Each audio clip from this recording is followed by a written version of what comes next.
1800 चलाई है, हालांकि 1820 में जाके पूरी तरीके से खत्म हुआ। फिर रिवॉल्ट इन मिदनापुर यानी धलभाव 1766 से लेकर 1774 तक चला। रिवॉल्ट ऑफ मुआमारियास 1769 टू 1799, इसने अहोम किंगडम को अफेक्ट किया, आसाम के इलाके में आया था। Civil uprisings in Gorakhpur, Basti and Bahraich 1781 and revolt of the Raja of Vizianagaram 1794।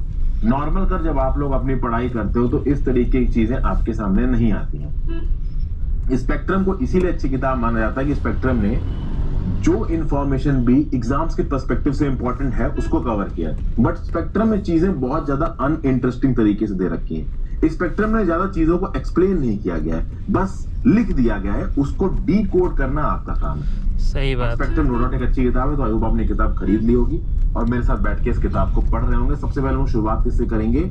सबसे पहले शुरुआत होगी सन्यासी रिवॉल्ट से। सन्यासियों ने रिवॉल्ट कर दिया अंग्रेजी सरकार के अगेंस्ट में 18वीं शताब्दी में 1770 के लगभग ये रिवॉल्ट शुरू हुआ था। सबसे पहले तो आपको समझना पड़ेगा कि सन्यासी थे कौन। देखिए, सन्यासी वो पर्सन थे दोस्तों जिन्होंने सब कुछ छोड़ दिया। अब देखिए, अभी एक और चीज है यहाँ पे, अरे वो लोग भी सन्यासी में आएंगे जो सब कुछ छोड़ चुके हैं, दुनिया को रिनाउंस कर चुके हैं, और कुछ लोग ऐसे थे जो धर्म गुरु टाइप के बन गए। फर्स्ट ऑफ ऑल आप याद रखिएगा, सन्यासी में हिंदू जो धर्म गुरु थे वो भी थे, और जो मुस्लिम धर्म के धर्म गुरु थे वो भी थे। तो ये सन्यासी वो थे, एक तो वो थे जो सब कुछ छोड़ छाड़ के बैठ गए थे भगवान की याद में। दूसरे सन्यासी उस तरीके के थे जो कि नॉर्मल लाइफ जी रहे थे, वो शादी वगैरह भी कर रहे थे, प्रॉपर तरीके से अपनी जिंदगी जी रहे थे, लेकिन फिर भी लोगों की मदद करते थे। लोगों को लगता था कि भाई ये सन्यासी हमारी प्रॉब्लम्स को सॉल्व कर सकते हैं।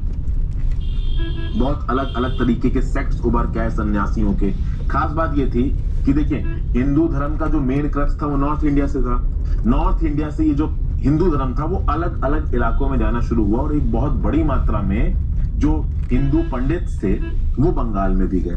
तो ये जो बंगाल वाला इलाका था आसपास का, और बंगाल का इलाका मैं बात कर रहा हूँ 1770s की, उस समय के बंगाल में आज का प्रेजेंट डे वेस्ट बंगाल भी है, कुछ हद तक उड़ीसा भी है, आसाम भी पूरा का पूरा उसमें है, और जो प्रेजेंट डे बांग्लादेश है वो भी उस समय के बंगाल में आता था। तो ये बहुत भारी मात्रा में एस्थेटिक्स जो सन्यासी थे, जो अलग अलग सेक्ट्स थे, उनका पूजा करने का तरीका अलग था, ठीक है, वो वहां जाके बंगाल में सेटल हुए। ओवर द टाइम इन सन्यासियों ने, चाहे वो हिंदू सन्यासी हों, चाहे वो मुस्लिम सन्यासी थे जिनको उस समय पे फकीर भी कहा जाता था, इन फकीरों के अंदर बहुत ताकत मानी जाती है। जो हमारे साईं बाबा है ना, शिरडी वाले साईं बाबा, वो भी फकीर ही माने जाते थे। तो बात यह है कि बहुत भारी मात्रा में सन्यासी जाके उस इलाके में सेटल हो गए। इन सन्यासियों की वहां पे काफी मान्यता थी, लोग इनको मानते थे।